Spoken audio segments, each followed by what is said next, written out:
اہل حدیث اور اہل قرآن ایک علمی طبقے کا نام تھا پہلے. جو حافظ تھا وہ اہل قرآن کہلاتا تھا، جو حافظ نہیں تھا وہ اہل قرآن بھی کہلاتا تھا، لیکن مسلمان وہ بھی تھا، مسلمان وہ بھی. اس طرح اہل حدیث محدث کے معنی میں لفظ استعمال ہوتا تھا. جو محدث ہے اس کو لوگ اہل حدیث کہتے تھے، جیسے آپ کے آج کا لفظ شیخ الحدیث ہے. جو حدیث پڑھا دے اس کا شیخ الحدیث کہتے ہیں، اس کے بیٹے کو بھی شیخ الحدیث کہتے ہیں، بڑا ہوا دونوں اس کی بیوی کو شیخ الحدیث کہتے ہیں، کیونکہ یہ علمی طبقے کے لوگ ہیں. ہاں مسلمان سب تھے، لیکن جب ایک فرقے کا نام ہے حدیث رکھ لیا گیا، فرقے کا نام، تو کتنا بڑا نقصان ہوا. ایک مشکل ذہن بن گیا کہ بھی حدیث کو ماننے والے بھی مسلمان ہیں، نہ ماننے والے بھی مسلمان. پہلے تھا علمی طبقے کا لوگ، وہ تھا کہ وہ محدث ہے وہ فن کا ماہر ہے، یہ فن کا ماہر نہیں ہے. مسلمان وہ بھی ہے، مسلمان یہ بھی ہے. پہلے اہل حدیث ایک مسلمان علمی طبقے کا نام تھا. جیسے اور سمجھے ڈاکٹری ایک فن ہے. ہم ڈاکٹر کے بیٹے کا نام تو نہیں کہتے، سنی کے بیٹے کو سنی کہتے، کیونکہ یہ بڑی فرقے کا نام ہے. یہ ان پڑھ اور پڑھے لکھے سب پڑھاتا ہے. اور وہ جو نام ہوتا ہے، اب ڈاکٹر جب تک اس کا بیٹا ڈاکٹر نہ بنے، اس کی بیوی بھی لیڈی ڈاکٹر ہو تو ہم ڈاکٹر کہیں گے، اگر نہیں پڑھے تو اس کو ڈاکٹر نہیں کہیں گے.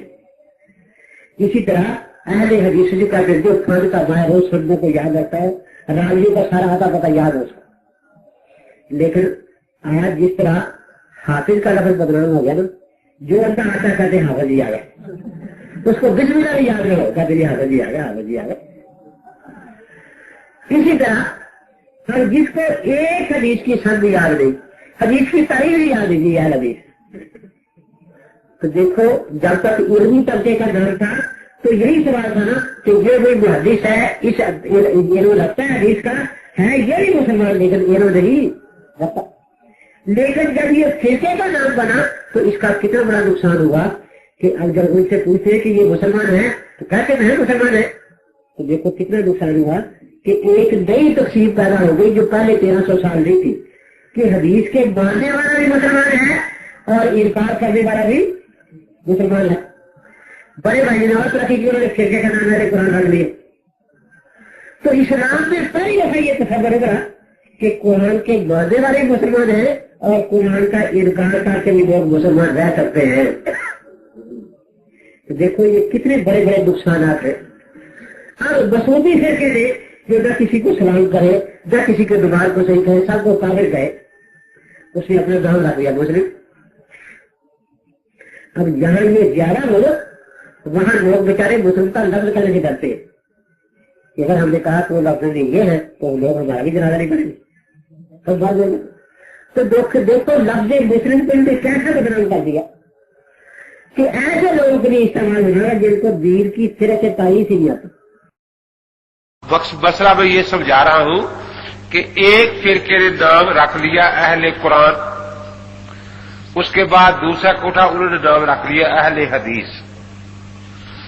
اب ان کا طریقہ بھی وہی کہ جی ہم پہلے سے ہیں. کیسے کہ جب سے حدیث ہے اسی زمانے سے ہم ہیں. پھر پوچھتے ہیں اللہ کے نبی کی حدیث سچی یا جھوٹی؟ سچی. پھر اہل حدیث بھی سچے، اہل حدیث بھی دونوں ایک قسم کی بات کرتے ہیں. ہم یہ کہتے ہیں کہ جیسے اہل قرآن یقین سچا، لیکن اس دور کے اہل قرآن جو سنت کے منکر ہیں وہ یقیناً جھوٹے ہیں، کیونکہ ان کا ان قرآن سے کوئی تعلق نہیں، دھوکے کے لیے نام لے رہے. تو اس لیے یہ فتنے جو ہیں، اب دیکھیے اہل حدیث میں جو لفظ حدیث ہے اس کو سمجھے. طلباء حضرات بھی بیٹھے ہیں، محدثین حدیث سند کو کہتے ہیں. کس کو کہتے ہیں؟ امام حیران کیوں ہو گئے؟ میں نے کہا اہل حدیث دو قسم کے ہوتے ہیں، پتہ نہیں آپ کون سی قسم کے ہیں. کہ دو قسم کے کیسے؟ میں نے کہا ایک تو وہ اہل حدیث ہے جس کو ہر حدیث کی سند یاد ہو، پھر ہر راوی کے حالات یاد ہو. ایسے جو اہل حدیث ہیں ان کو محدث بھی کہتے ہیں اور اہل حدیث بھی کہتے ہیں. تو آپ بھی وہی ہیں. تو میں نے کہا دیکھو امام بخاری رحمۃ اللہ تعالی علیہ بغداد تشریف لے گئے تو محدثین نے ان کا امتحان لیا. 100 حدیثیں پیش کی جس کی سندیں اور متن بدل دیے. اس متن کے سند اس کے ساتھ لگا دی, اس کی اس کے ساتھ لگا دی, کچھ سندوں میں گڑبڑ کر دی. تو میں نے کہا اب بہتر تو یہ ہے کہ میں آپ سے پوچھوں ایک حدیث پڑھوں کہ اس کی سند سناؤ, ایک سند پڑھوں کہ اس کا متن سناؤ کون سا ہے. تو مجھے پتا چل جائے گا کہ آپ محدث ہیں اور آپ واقعی اہل حدیث ہیں.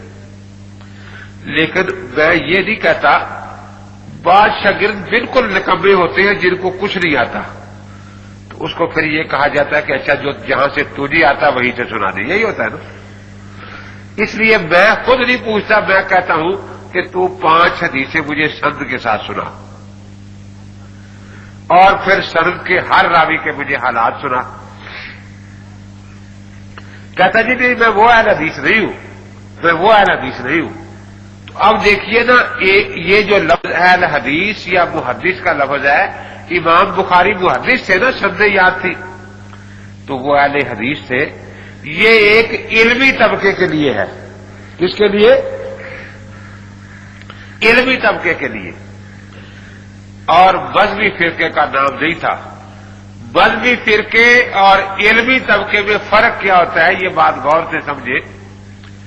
دیکھیے سنی جو ہے پڑھا لکھا بھی سنی کہلاتا ہے, ان پڑھ بھی سنی کہلاتا ہے.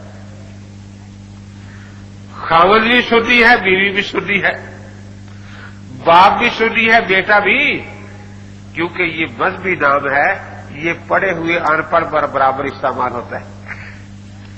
لیکن شیخ الحدیث صاحب جو ہے ان کی بیوی اگر پڑھی نہیں ہوئی تو شیخ الحدیث نہیں کہلا سکتی. ان کا بیٹا اگر پڑھا ہوا نہیں تو شیخ الحدیث.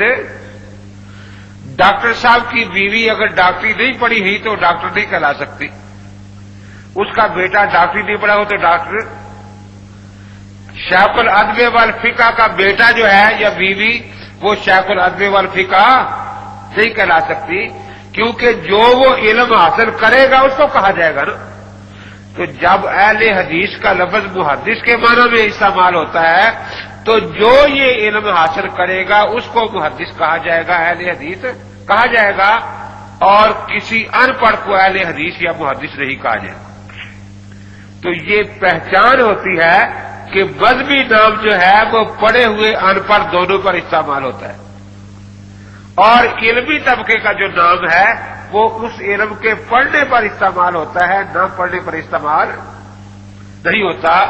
اس لیے میں نے پیر جھنڈے سے یہ چیلنج کیا تھا پیر جھنڈے کو کہ انگریز کے دور سے پہلے آپ پوری اسلامی کتابوں میں سے ایک آدمی کا نام دکھا دیں جس نے حدیث پڑھی نہیں, سندیں نہیں جانتا, ان پڑھ ہے لیکن اس کو اہل حدیث کہا گیا. تو پھر پتہ چلے گا کہ اہل حدیث کسی مذہبی فرقے کا نام تھا. میں نے کہا میں 1,00,000 روپیہ فی نام انعام دوں گا کہ انگریز سے پہلے یہ ہو کہ کسی ان پڑھ کو اہل حدیث کہا گیا ہو, لیکن یہ قیامت تک نہیں دکھا سکتے. تو اس لیے جیسے اہل قرآن کہتے تھے حافظ کو, آج تو حافظ کا معنی بھی بدل گیا ہے. پہلے حافظ کہتے تھے جس کو قرآن سارا یاد ہوتا ہے. آج ہر اندھے کو کہتے ہیں حافظ جی, اگر کہا بسم اللہ بھی یاد نہ ہو. ہر اندھا جو اندھا ذرا آ جائے میری حافظ جی بیٹھ جاؤ, حافظ جی وہ پوچھے بسم اللہ یاد ہے نہیں. تو جیسے ان پڑھ اندھے کو حافظ جی کہنا, ایسے ہی غیر مقلدوں کو اہل حدیث کہنا ہے کہ بیچاروں کو کسی حدیث کی نہ سند ہے نہ راویوں کے حالات یاد ہو. تو اہل حدیث جو محدثین کے لیے اس کا معنی کیا ہے؟ سندوں والے. کیا معنی ہے؟ سندوں والے. اہل قرآن کا لفظ جو ہماری کتابوں میں ہے وہ ہے حفاظ قرآن, جن کو قرآن خوب یاد ہو. کوئی صحابی اس معنی میں اہل قرآن نہیں تھا کہ وہ نبی کی سنت کا منکر ہو. کوئی صحابی اس معنی میں اہل حدیث نہیں تھا کہ وہ فقہ کا انکار کرے. اب جس طرح یہودی جو ہے یہ کتاب لکھ کر نام اللہ کا لگا دیتے تھے، اسی طرح اب یہ بیچارے پرانی کتابوں سے نام دیکھ کر رکھ لیتے ہیں. فرقہ نیا ہوتا ہے، نام پرانی کتاب سے رکھ دیا جاتا ہے تاکہ لوگوں کو دھوکہ دیا جا سکے. تو اس لیے یہ سارے دھوکے کے نام ہیں، اس سے دھوکہ نہیں کھانا چاہیے.